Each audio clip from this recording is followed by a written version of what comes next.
क्या आप किसी को जानते हो जिसके आते ही सबकी निगाहें उसकी तरफ उठ जाएं, जो एक शब्द बोले या घूर कर देखे तो सब चुप हो जाए? क्या ऐसे इंसान को देखकर आपका मन नहीं करता कि काश आप में भी वो पावर होती? शायद आप भी इस तरह की कमांडिंग पर्सनैलिटी चाहते हो। वैसे भी कौन नहीं चाहेगा कि लोग उसे हाई रिस्पेक्ट दे, लेकिन आप शायद ये नहीं जानते कि आपके अंदर भी वो क्वालिटी है, बस आपको इसका अंदाजा नहीं है। अब आप शायद बोलोगे, नहीं, मुझ में वो बात कहाँ, या ऐसे लोग अलग होते हैं। पर यकीन मानो, आपके जैसे और भी लोग हैं जिन्होंने ये आर्ट सीखा है। हालांकि ये बात सच है कि कुछ लोग बचपन से ही चार्मिंग पर्सनैलिटी के होते हैं, उन्हें ये आर्ट पैदाइशी मिलता है, जबकि कुछ लोगों को कॉर्पोरेट और सोशल लैडर के टॉप पर पहुंचने के लिए ये आर्ट सीखना पड़ता है। अगर इन लोगों के पास्ट देखें तो पता चलेगा कि पहले ये किसी से बात तक नहीं कर पाते थे, और आज यही लोग पब्लिक के सामने स्टेज पर खड़े होकर कॉन्फिडेंस से स्पीच दे सकते हैं। इस बुक में आप different effective communication skills, chemistry और बाकी फैक्टर्स के बारे में सीखोगे जो आपको अपने रिलेशनशिप बिल्ड करने में काफी हेल्प करेंगे। और लाइफ में प्रोग्रेस के लिए ये एक इम्पॉर्टेंट फाउंडेशन है। हमेशा याद रखो कि लोगों तक सिर्फ आपके वर्ड्स ही नहीं पहुंचते, बल्कि आपकी बॉडी लैंग्वेज भी काफी कुछ बयान करती है। How to make your smile magically different. अपनी स्माइल को मैजिकल कैसे बनाएं? लोग कहते हैं कि नॉन वर्बल हिंट्स भी उतने ही इंपॉर्टेंट होते हैं जितने कि वर्बल हिंट्स। शायद इसी वजह से कहा जाता है कि फर्स्ट इंप्रेशंस लास्ट, यानी किसी से पहली मुलाकात में जो इंप्रेशन पड़ता है वो हमेशा याद रहता है। और ये बात काफी हद तक सच भी है। आप खुद को जैसे भी कैरी करते हैं, सामने वाले की नजर में आपकी वही पर्सनैलिटी बन जाती है। रॉबर्ट ग्रॉसमैन एक फेमस कैरिकेचर आर्टिस्ट है, और इस बात को उनसे बेटर भला कौन समझ सकता है। वो अपने ड्राइंग्स के थ्रू लोगों की पर्सनैलिटी एकदम सही सही कैप्चर कर लेते हैं। हालांकि वो जिन लोगों के कैरिकेचर्स बनाते हैं, उनकी पर्सनल लाइफ के बारे में उन्हें कुछ भी मालूम नहीं होता। रॉबर्ट इसे कुछ इस तरह देखते हैं कि पर्सनैलिटी सिर्फ बातों से ही नहीं झलकती, बल्कि किसी के हाव भाव से, पोस्चर से, उसकी मूवमेंट्स से भी उस इंसान के बारे में काफी कुछ पता चलता है। कैरिकेचर बनाते वक्त रॉबर्ट इसी इंपॉर्टेंट फैक्टर को लेकर चलते हैं। शायद इसीलिए बर्ट का आर्ट इतना रियल और पर्सनल लगता है। किसी से कोई डील करते वक्त उसके मूवमेंट्स पर गौर करना बहुत जरूरी है, तभी आपको पता चलेगा कि आपका काम बनेगा या नहीं। हर कम्युनिकेशन की शुरुआत स्माइल के साथ करें। यह हमारी गलत फहमी है कि स्माइल करना जरूरी नहीं है, खासकर बात जब लीडरशिप, इन्फ्लुएंस या करिश्मा की हो। पर यकीन मानो, आपकी एक स्माइल से काफी कुछ चेंज कर सकती है। लोगों को मुस्कुराते हुए चेहरे पसंद होते हैं। हालांकि ऑथर ने गौर किया कि जो बड़े लोग होते हैं, जैसे कि सीईओ और लीडर्स, ये लोग बहुत कम स्माइल करते हैं, पर जब स्माइल करते हैं तो बाकी भी इनके साथ मुस्कुराते हैं। इन रिस्पेक्टेड लोगों के ऊपर इतनी रिस्पॉन्सिबिलिटीज होती है कि ये मुस्कुराना ही भूल जाते हैं। बात जब आपकी स्माइल की हो तो इसे फेस पर इजीली जाहिर मत होने दो। यहां आपको फ्लूडिंग स्माइल टेक्निक सीखनी पड़ेगी। इस टेक्निक में किसी से बात करते वक्त उसे देखकर धीरे से एक हल्की स्माइल दो, फिर कुछ सेकंड सामने वाले के फेस को गौर से देखते रहो और फिर उसे एक अच्छी सी स्माइल दो। इससे सामने वाले की नजरों में आप और भी सिंसियर लगोगे। लील लॉवंदेस ने एक बार अपनी फ्रेंड मिस्सी को ज्वाइन किया, जो अपने 3 पोटेंशियल क्लाइंट्स से डिनर पर मिल रही थी। अपने फादर की डेथ के बाद मिस्सी ने अभी अभी अपना फैमिली बिजनेस संभाला था। लील मिस्सी से मिलने के लिए काफी एक्साइटेड थी। मिस्सी की बड़ी सी स्माइल और दिल खोलकर हंसने की आदत लील को अभी तक याद थी। जब मिस्सी अपने पोटेंशियल क्लाइंट से बात कर रही थी तो लील को मिस्सी में कुछ चेंज लगा। हाँ, वो पहले वाली उनकी फ्रेंड मिस्सी ही थी, पर वो अब पहले से ज्यादा सिंसियर लग रही थी। डिनर खत्म हुआ और मिस्सी को अपने क्लाइंट्स की डील भी मिल गई। लील ने मिस्सी को बोला कि तुम अभी भी वही मिस्सी हो, पर तुम थोड़ी सी बदल गई हो। तो मिस्सी ने कहा कि हाँ, अब तो पहले से कम मुस्कुराती है। मरने से पहले उसके डैड ने उसे बोला था कि कॉर्पोरेट वर्ल्ड में जो लेडी कम स्माइल करे उसे ज्यादा प्रोफेशनल समझा जाता है। बेशक स्माइल एक एसेट होती है, पर मिस्सी को उसकी स्लो स्माइल ने ज्यादा क्रेडिबल बनाया है। और ये बात लील को काफी इफेक्टिव भी लगी, क्योंकि मिस्सी अब ज्यादा सिंसियर और स्पेशल लग रही थी। How to strike everyone as intelligent and insightful by using your eyes. अपनी आंखों से कैसे सबको यकीन दिलाए कि आप एक इंटेलिजेंट और इंसाइटफुल पर्सन हो। हालांकि आई कांटेक्ट यानी आंखों में आंखें डालकर बात करना एक अच्छी बात मानी जाती है, पर काफी लोग इसके अलग अलग मतलब निकालते हैं। कुछ कल्चर्स में इसे जादू टोना समझा जाता है, तो कुछ कल्चर्स में आई कांटेक्ट का मतलब है कि हम सामने वाले को डरा रहे हैं या फिर उसकी इंसल्ट कर रहे हैं। इसलिए आप जहां भी जाइए वहां के कल्चर के हिसाब से बिहेव करें तो बेटर होगा। घूमने फिरने की बात अलग है, इसके अलावा कॉर्पोरेट वर्ल्ड में स्ट्रॉन्ग आई कांटेक्ट काफी इंपॉर्टेंट माना जाता है। और बात अगर रोमांस की हो तो आई कांटेक्ट के बिना बात बन ही नहीं सकती। जब आपकी आंखें किसी से मिलती हैं तो आपस में एक रिस्पेक्ट और अटेंशन की फीलिंग आती है, लेकिन जब आप किसी को घूरते हो तो ये बायोलॉजिकल बेस ट्रिगर कर सकता है, यानी उस इंसान की हार्ट बीट तेज हो जाएगी और वो थोड़ा टेंशन में आ जाएगा। ये बिल्कुल ऐसे ही फील होता है जब किसी को किसी से प्यार होता है। आप जब आई कांटेक्ट बनाते हो तो लोग भी आपकी तरफ अट्रैक्ट होते हैं। लील लवंदेस ने भी एक्सपीरियंस किया कि आई कांटेक्ट क्रूशियल होता है, लेकिन उस तरह से नहीं जैसा उन्होंने एक्सपेक्ट किया था। एक बार वो सेमिनार कर रही थी जहां बहुत से लोग थे, तभी लील की आंखें एक लेडी से टकराई। वो लेडी उन्हें काफी देर से घूर रही थी। 1 मिनट के लिए भी उसकी नजर लील से नहीं हटी थी। लील को उस औरत की अटेंशन अच्छी लगी, इसलिए सेमिनार खत्म होने के बाद वो उस लेडी के पास गई। लील ने उससे पूछा, अपने सेमिनार से कुछ सीखा क्या? तो उस लेडी ने कहा कि उसे ज्यादा कुछ समझ नहीं आया, क्योंकि उसे ठीक से सुनाई नहीं देता, इसलिए वो लील के लिप्स रीड कर रही थी। लेकिन इसमें भी उसे मुश्किल आ रही थी, क्योंकि लील स्टेज पर चलते हुए लेक्चर दे रही थी और बार बार डायरेक्शन चेंज कर रही थी। उस लेडी की बातों से लील इतनी इम्प्रेस हुई कि उस लेडी को अपने पास बिठाकर पूरा लेक्चर दोबारा समझाया, और वो लेडी अच्छे से समझ गई। आई कांटेक्ट की एक और टेक्निक है जिसे स्टिकी आईज बोलते हैं। आपको इमेजिन करना है कि आपकी आंखों आपके पार्टनर की आंखों से चिपकी है, जैसे कोई चीज ग्लू से चिपक जाती है। जब उनकी बात खत्म हो तो तुरंत आई कांटेक्ट मत तोड़ो, बल्कि धीरे से अपनी आंखें हटाओ, जैसे आप कोई ग्लू का धागा धीरे धीरे खींच रहे हैं। वैसे स्टिकी आईज टेक्निक आदमी और औरत दोनों डिफरेंट वे में अप्लाई करते हैं। जब औरतें आपस में बातें करती हैं कि दोनों उस एक्सपीरियंस को पॉजिटिव रेट करती हैं, यानी नॉर्मली दो औरतें आपस में बातें करते वक्त फीलिंग ओन एफ इंटीमेसी यानी एक क्लोजनेस फील करती है, जबकि दो आदमी बातें करते वक्त एक दूसरे के उतने क्लोज नहीं फील करते। जितना लंबा उनका आई कांटेक्ट रहेगा उतना ही ज्यादा दोनों एक दूसरे से एक थ्रेट या अलर्ट सिचुएशन में रहते हैं। तो आदमियों के लिए स्टिकी आईज टेक्निक में थोड़ा चेंज लाने के लिए हम सैमी की स्टोरी पढ़ेंगे। औरतों के मुकाबले आदमियों की थोड़ी सी डिफरेंट स्टिकी आईज टेक्निक होती है।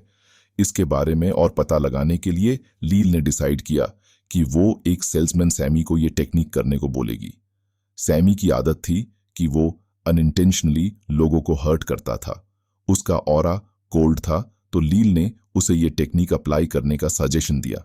लील और सैमी साथ में एक रेस्टोरेंट में गए। वहां सैमी ने वेटर पर टेक्निक यूज की। मेन्यू पर नजर गड़ाए सिर्फ ऑर्डर देने के बजाय इस बार उसने वेटर से आई कांटेक्ट किया। वो वेटर को स्माइल देते हुए गौर से उसकी आंखों में देखता रहा। उस वक्त सैमी एक केयरिंग और सेंसिटिव पर्सन लग रहा था। लील सैमी से काफी इंप्रेस हुई। इस टेक्निक ने सैमी का पूरा ऑरा ही चेंज कर दिया। तो अगर किसी आदमी को क्लाइंट से मिलना है या किसी बॉस या कलीग से डिस्कस करना है तो एक बड़ी सी स्माइल के साथ स्टिकी आईज टेक्निक यूज करो। इससे सामने वाले को बुरा भी नहीं लगेगा और आपको सिंसियर भी समझेगा, और आप भी उसे इजीली कन्विंस कर पाओगे। How to use your eyes to make someone fall in love with you. अगर हमारे पास स्टिकी आईज टेक्निक है तो इपॉक्सी आईज भी है। इपॉक्सी एक तरफ का ग्लू होता है जिसे हम लकड़ी या कंक्रीट जैसे स्ट्रॉन्ग मटेरियल चिपकाने के लिए यूज करते हैं। इपॉक्सी आईज को आप स्टिकी आईज का अपग्रेड वर्जन समझ सकते हो। बहुत से प्रोफेशनल्स जैसे कि लॉयर्स, बॉस, पुलिस और साइकोलॉजिस्ट जैसे लोग किसी इंसान की पर्सनैलिटी के बारे में जानने के लिए इसी टेक्निक को यूज करते हैं। यहां तक कि ह्यूमन रिसोर्सेज डिपार्टमेंट के लोग भी किसी सर्टेन आइडिया या प्रिंसिपल पर एम्प्लॉयज का रिएक्शन देखने के लिए ये टेक्निक अप्लाई करते हैं। लेकिन इपॉक्सी आई आखिर है क्या? वेल, इस टेक्निक को अप्लाई करने के लिए 3 लोग चाहिए, यानी आप, आपका टारगेट और एक और इंसान। वैसे जब आप 2 या ज्यादा लोगों से बात कर रहे होते हो तो आपका ध्यान इस बात पे ज्यादा नहीं जाता कि कौन बोल रहा है। हालांकि इपॉक्सी आईज के साथ आप स्पीकर पर फोकस नहीं करते बल्कि दूसरे सुनने वाले पर करते हो जो कि आपका टारगेट है, तो ये टारगेट को कंफ्यूज कर देगा।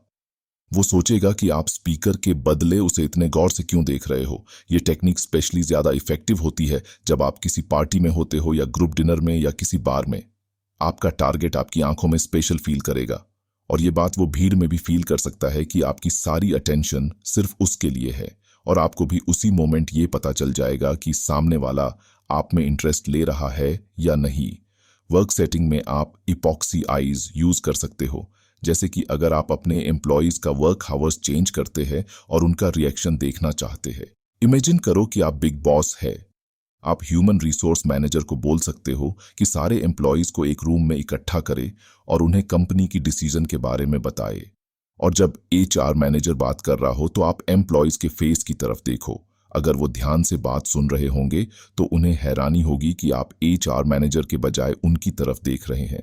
अगर आपको लगे कि एम्प्लॉयज अनकंफर्टेबल लग रहे हैं तो एक बार बीच में अपनी नजर एचआर मैनेजर पर डाले। अब जब एचआर मैनेजर उन्हें बैड न्यूज देगा कि कंपनी उन्हें डे शिफ्ट के बजाय नाइट शिफ्ट में काम करवा रही है, आप रूम में मौजूद सबके रिएक्शन देख सकते हो। इससे आपके एम्प्लॉयज को पता लग जाएगा, उनके रिएक्शन पर नजर रखी जा रही है कि कंपनी के इस डिसीजन से वो लोग खुश नहीं है। अब बात करते हैं रोमांटिक सेटिंग की। इपॉक्सी आईज टेक्निक किसी का भी दिल पिघला सकती है। ये एक मैसेज देती है कि आप सामने वाले से बहुत इंप्रेस्ड है और उस पर से अपनी नजर नहीं हटा पा रहे।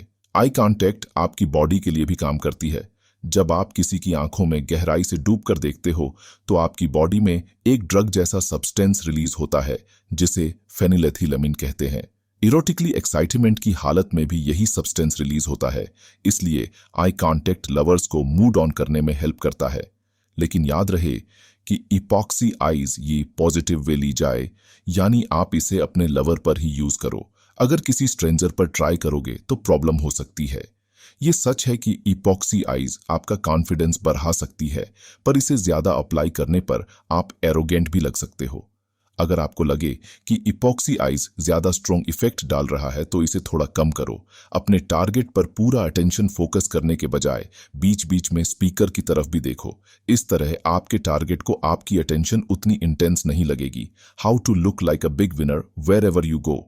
जहां भी जाए एक बड़े विनर की तरह जाए। हम सब खुद को $1 मिलियन का मालिक समझना चाहते हैं। जब हम अच्छे मूड में होते हो या कुछ अजीब होता है तो हमारा बिहेव और पर्सनैलिटी बदल जाती है। बेशक हमें पता ना चले, लेकिन बाकी लोग जरूर नोटिस करते हैं। जब आप एक विनर की तरह फील करते हो तो आपका सर थोड़ा ऊंचा हो जाता है और शोल्डर्स एकदम सीधे। आपके फेस पर एक स्माइल आ जाती है और आंखें खुशी से चमकने लगती है। लेकिन एक विनर की तरह फील करने के लिए आपको किसी मौके का वेट नहीं करना है। आप बिना कुछ जीते एक विनर का एटीट्यूड प्रैक्टिस कर सकते हो। दरअसल विनर्स के फेस पर कॉन्फिडेंस की चमक होती है और वो एक डिग्निटी के साथ खड़े होते हैं। उनका कॉन्फिडेंस उनके पोस्चर में झलकता है। अगर आप किसी और के जैसा दिखना चाहते हो तो आपको उसकी तरह खुद को कैरी करना होगा। इस टेक्निक को हैंग बाय योर टीथ बोलते हैं। ली लोवनडेस जब बच्ची थी तो उन्हें एक सर्कस देखकर इंस्पिरेशन मिली। Wallendas the Wallendas famous circus performers थे और उनका बेस्ट एक्ट ह्यूमन पिरामिड था। वॉलैंड्स जब जमीन के कई 100 फीट ऊपर एक पतली तार पर ह्यूमन पिरामिड बनाते थे तो सबकी सांसें रुक जाती थीं, और अगर पिरामिड टूट जाए तो नीचे उन्हें बचाने के लिए कोई नेट भी नहीं होता था। ये एक्ट देखने लायक होता था। लील ने नोट किया कि उनका पोस्चर एकदम परफेक्ट था। Hang by your teeth technique भी ऐसी ही है। इसे आयरन जो से लिया गया है, जो एक टूल होता है जिसे एक्रोबेट्स हवा में बिना किसी सेफ्टी हार्नेस के हवा में स्टंट करने के लिए यूज करते हैं। एक एक्रोबेट आयरन जो को दांतों से पकड़ लेता है जो कि छत की रस्सी से बंधा होता है। फिर वो इस टूल की हेल्प से हवा में बड़े ग्रेसफुली घूमता रहता है। आपको भी बिल्कुल ऐसे ही सोचना है। इमेजिन करो कि आपके सर के ऊपर एक आयरन जॉ लटक रहा है। बस इस आयरन जॉ को दांतों से पकड़े रहो और एक बड़ी सी स्माइल करते रहो। ये आयरन जॉ आपका सर ऊंचा और आपके कंधे सीधे रखेगा। इस टेक्निक की हेल्प से आपको अपने अंदर एक कॉन्फिडेंस, प्राइड और सक्सेस की फीलिंग आएगी। ली लोवनडेस एक्टोबेट्स की परफेक्ट परफॉर्मेंस से तो काफी इंप्रेस्ड थी ही, साथ ही वो इस बात से भी बड़ी हैरान थी कि परफॉर्मर्स कैसे खुद को एकदम परफेक्ट तरीके से प्रेजेंट करते थे। वॉलैंड्स वॉलैंडास अपने एक्ट के बाद एक लाइन में खड़े हो जाते थे और जब लोग तालियां बजाकर उन्हें प्रेज करते थे तो वो एक साथ सर झुकाकर शुक्रिया अदा करते थे। लील ने नोटिस किया कि उन सब की बैक एकदम स्ट्रेट रहती थी, सर ऊंचा और चिन्ह ऊपर। वॉलैंड्स द वॉलैंडास ऐसे सीधे खड़े रहते थे कि लगता था कि उनके पैर ग्राउंड पर है ही नहीं। उनकी बॉडी के हर पार्ट से एक प्राइड और सक्सेस की फीलिंग झलकती थी और सबकी एडमायरिंग नजर उन पर टिकी रहती थी। वॉलेंट्स जैसे आप भी बन सकते हो। नहीं, हम ये नहीं बोल रहे कि आपको एक्रोबेट बनना पड़ेगा, बल्कि आप भी अपने अंदर उनके जैसा कॉन्फिडेंस और ग्रेस ला सकते हो। How to win their heart by responding to their inner infant. अभी तक आपने वो टेक्निक सीखी जिन्हें अप्लाई करके आप अपने लिए लोगों के नजरिए में एक इम्प्रूवमेंट ला सकते हो। तो अब टाइम है ये सीखने का कि लोग आपको किस तरफ जज करते हैं। रियल वर्ल्ड में ये कहना काफी मुश्किल है कि कौन आपको पसंद करता है और कौन नहीं। और ऐसा भी नहीं हो सकता कि आप सबसे ये सवाल पूछते फिरो कि आप मुझे पसंद करते हो या नहीं, बल्कि आपको उनकी बॉडी लैंग्वेज पढ़कर ये बात खुद समझनी पड़ेगी। अटॉर्नीज अक्सर लोगों की इंस्टिंक्टिव बॉडी रिएक्शन पर फोकस करते हैं, यानी लोगों के फेस और हाव भाव पर ध्यान देते हैं। जैसे कि उनके सवाल पर क्या वो आगे की तरफ झुके, क्या आपकी हथेलियां खुली है जो शो करती है कि जिस बात पर डिस्कस हो रहा है उसे आप एक्सपेक्ट करते हैं, या फिर आपकी मुट्ठी बंधी है यानी आप डिसएग्री है। ट्रायल लॉयर्स अक्सर किसी को ऑब्जर्व करने के लिए लेडीज की हेल्प लेते हैं, क्योंकि औरतें आदमियों के मुकाबले बॉडी लैंग्वेज बेटर समझती है। लेकिन ये सब करने के लिए हमें लॉयर या अटॉर्नी होने की जरूरत नहीं है। जब भी आपकी लाइफ में कोई नया इंसान आता है तो हम खुद से सवाल करते हैं कि हमें उस इंसान पे ट्रस्ट करना चाहिए या नहीं। इसलिए किसी से मिलने के कुछ महीने का टाइम काफी क्रूशियल होता है, क्योंकि आपका रिएक्शन ही आपके रिलेशनशिप की फाउंडेशन है। जैसे मान लो कोई बच्चा अगर शर्मीला है तो हमें पता चल जाता है, क्योंकि वो अपनी मदर के पीछे छुप जाएगा या अपना फेस कवर कर लेगा। लेकिन वो बच्चा अपने फादर को देखते ही भागकर उनके गले लग जाता है। ली लोंडेस बच्चे की बॉडी को एक छोटे से फूल की तरह मानती है जो सूरज की रोशनी से खिलता है। हम बच्चों से यही टेक्निक सीख सकते हैं, जिसे द बिग बेबी पाइवोट बोलते हैं। जो भी आपसे मिले उस आपसे मिलकर अच्छा लगना चाहिए। उन्हें देखकर स्माइल करो और अपना पूरा अटेंशन दो, बिल्कुल एक बच्चे की तरह जो आपसे प्यार दुलार करता है, आपके गले से लिपट जाता है। The big baby pivot technique सामने वाले को स्पेशल फील कराएगी और लोग आपकी तरफ खींचे चले आएंगे। कुछ साल पहले लील एक कॉर्पोरेट पार्टी में गई। उनके साथ उनकी फ्रेंड कार्ला भी थी, जिसका अभी अभी डिवोर्स हुआ था। कार्ला काफी अट्रैक्टिव लेडी थी। कॉर्पोरेट पार्टी में कई लोग उसे देख रहे थे। कुछ लोगों ने कार्ला को देखकर स्माइल किया तो बदले में कार्ला ने भी स्माइल किया, लेकिन उसने किसी को और कोई हिंट नहीं दिया। लील के साथ बातें करने में बिजी थी। हालांकि कार्ला किसी से बात करने में इंटरेस्टेड थी, पर उसे डर था कि शायद कोई उसे अप्रोच नहीं करेगा। फिर पार्टी के होस्ट का छोटा बेटा विली उनके पास आया तो कार्ला ने उसे एक बड़ी सी स्माइल दी।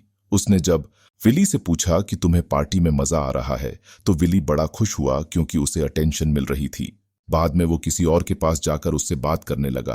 कार्ला और लील फिर से अपनी बातों में मस्त हो गए। तो लील ने देखा कि अब कुछ और लोग भी कार्ला की तरफ देख रहे थे। वो वेट कर रहे थे कि कब कार्ला भी पलटकर उनकी तरफ देखे। तो लील ने कार्ला को the big baby pivot technique use करने को बोला। उसने कार्ला को बोला कि अब जो भी नेक्स्ट आदमी उसे देखकर स्माइल करे तो वो भी उसे बड़ी सी स्माइल दे और बातचीत की शुरुआत करे, बिल्कुल ऐसे ही जैसा विली ने किया था। उसे भी लोगों को पूरा अटेंशन देना चाहिए। लील की बातें सुनकर कार्ला को एनकरेजमेंट मिली। कार्ला ने लील का प्लान ट्राई किया तो थोड़ी देर बाद ही एक हैंडसम लड़के से उसकी दोस्ती हो गई। पूरी पार्टी के दौरान दोनों बातें करते रहे और पार्टी खत्म होते ही कार्ला अपने नए फ्रेंड का हाथ पकड़े पार्टी से निकल गई।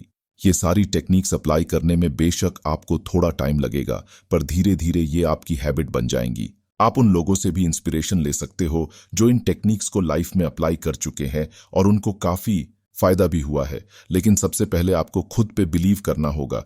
इन टेक्निक्स को यूज करके आप भी बहुत से लोगों को इंस्पायर कर सकते हो। तो कैसा लगा समरी कमेंट में जरूर बताइएगा। और अगर आपको किसी और बुक का समरी सुनना है तो उस बुक का नाम कमेंट करें। साथ ही वीडियो को लाइक, शेयर एंड चैनल को सब्सक्राइब करना ना भूलें। मिलते हैं नेक्स्ट बुक समरी में। तब तक के लिए नमस्ते।